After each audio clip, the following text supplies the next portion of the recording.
tell us a little bit about Lake Forest PD and this area that we're in. So Lake Forest is a fairly affluent community. We get a lot of the Bears players live in town. Obviously, their facilities here in Lake Forest, so we work with them quite a bit. It's Lake Forest Police. We're a very highly educated police force compared to most. Because we are a affluent community, we're able to kind of hire the best and the brightest that want to be in this line of work. So that's kind of what we're all about, and we're all about a service-oriented type policing. 99% of our calls are like calls for service, where we're helping out the community and trying to resolve problems. What are some of the community programs that you guys have? So we have our Citizens Police Academy, which is when we invite the community into the police station to learn about our job, what we do, how and why we respond certain ways in certain scenarios. We have a program called Risk Watch. Risk Watch is what we offer to our elementary schools. We go over kind of stranger danger, some drug stuff, Halloween safety, bike safety. We have a program called Leaders. Leaders is our own version of DARE. We don't focus on drugs so much as we focus on the elements and what it takes to be a positive, productive member in society. We have what we call the Donut Cup and the Donut Bowl. The Donut Bowl is when the cops and the kids play football together, flag football. The Donut Cup is when the cops and the kids we play together, we play floor hockey. So we do those two big events with our youth group every year.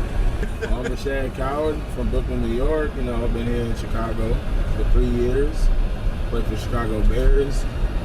And growing up in New York City, we didn't have those I guess leaders or people to look up to show them that you can make it out of any situation, negative, positive, and having the resources, because I didn't have a lot of resources growing up, and I just came to Chicago just to try to make a difference, start here and then give back to New York City as well.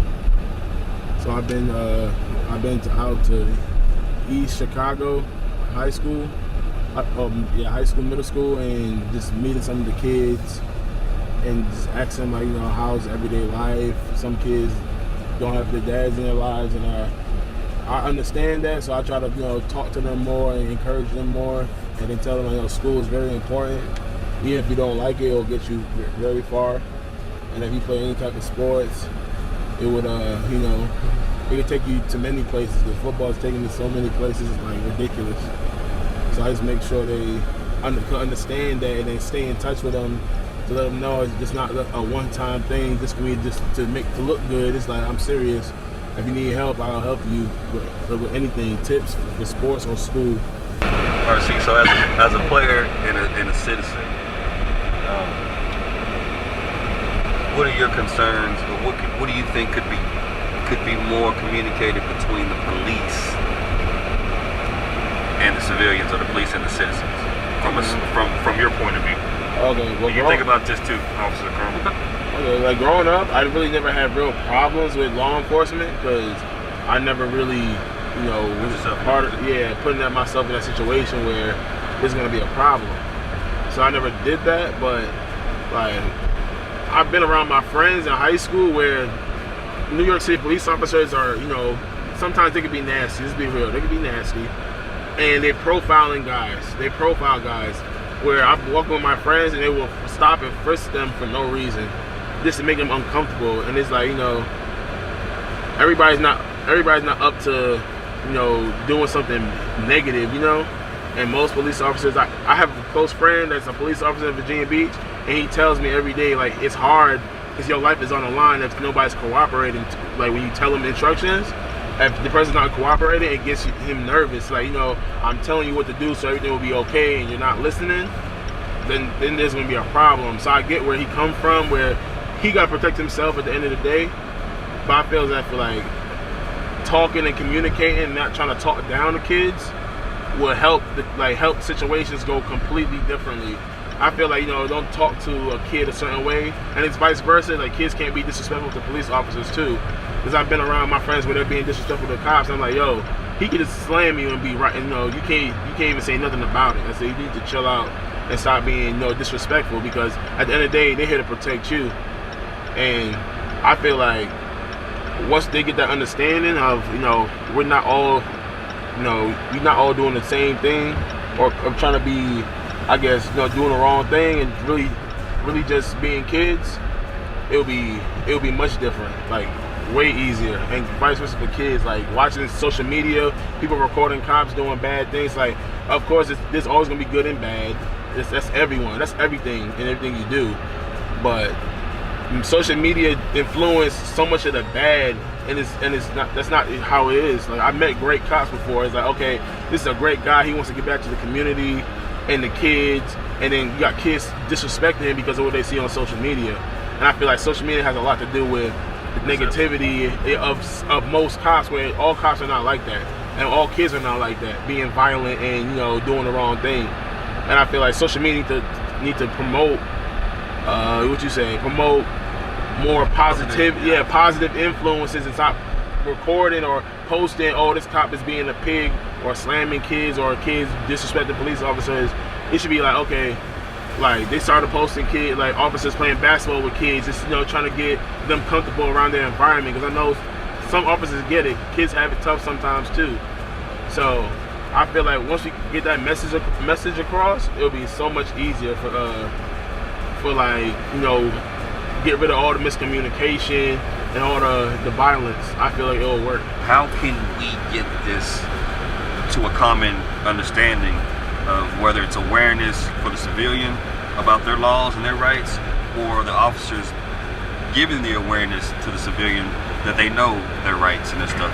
My point of view, there's two things that's needed. We need, one, communication, right? That solves most of our problems. Most problems that people have with the police, or the police have with some of the residents they're serving, is a communication thing. It's not that they disagree about the outcome or disagree about what's going on, it's that there's a miscommunication about what's going on. So I think communication solves a lot of problems. And then education. That, luckily in my job and being assigned to a school and getting to be around kids and with kids and in and out of their classrooms all day, I get to have these conversations with them. And I love to have conversations with kids about their interactions with the police.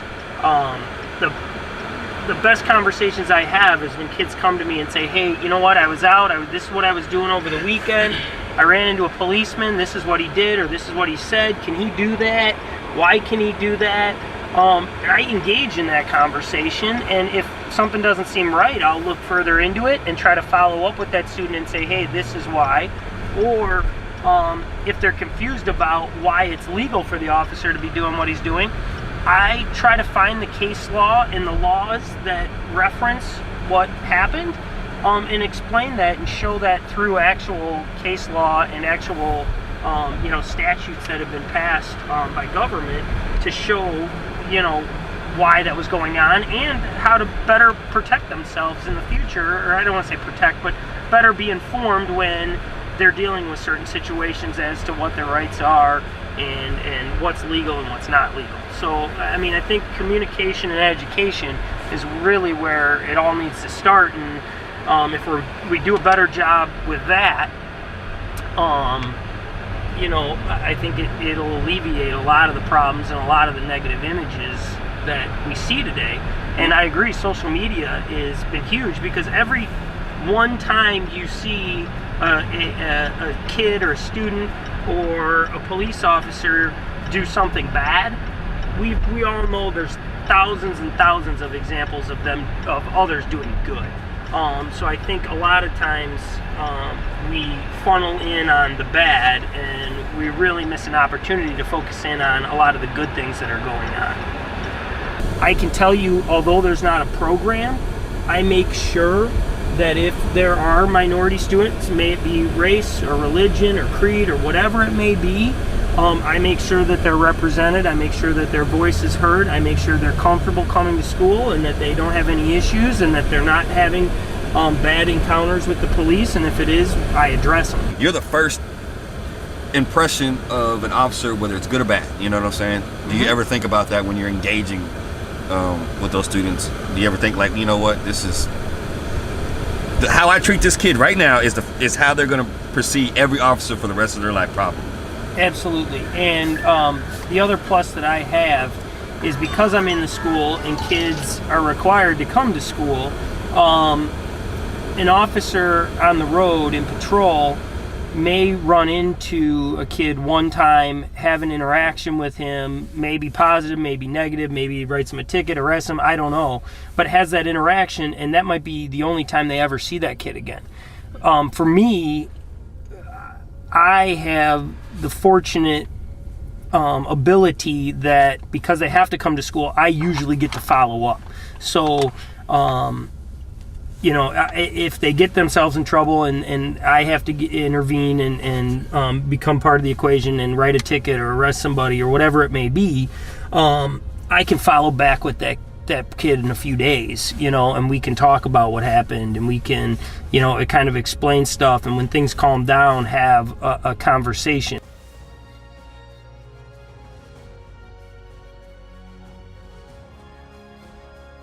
How many of you guys have had an encounter with a police officer?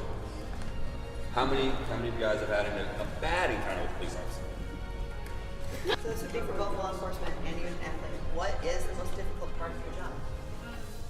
Being professional at times. People can get under your skin, and knowing how to be the bigger person and walking away. Because people gonna say a lot of things to me about how team is bad or you suck, and it's you want to say some things, but it's just like what, that's your opinion. If you could do it, you would be out here doing it, and just keep my mouth shut. Honestly, 9 times out of 10. Couldn't have said my answer any better. You pretty much described, I think, our biggest challenge too. Just being the bigger person. People want to talk and want to treat you badly, and it is what it is. I mean, we kind of know going in, and we're kind of expected to take it, and that's okay too. So sometimes people just got to vent, right? Which is okay. People want to yell at me rather than yelling at their family members or taking it out on somebody else. I'm totally cool with that. That's part of my job. To protect yourselves and your careers and whatever you want to do in life, do not post anything reckless on social media. What's the best advice you can give someone who's trying to become a professional athlete? Make sure you're open to advice. Like, even if you're doing something, you think you're doing something right, and somebody telling you what to fix, make sure you're open to advice and take it as in, like, okay, he's just looking out for me to get better. And like professional, like take care of your body. Make sure you're always on time or early. That's being a professional. Make sure you have make sure your agenda's right. You plan your week out. Make sure you eat right.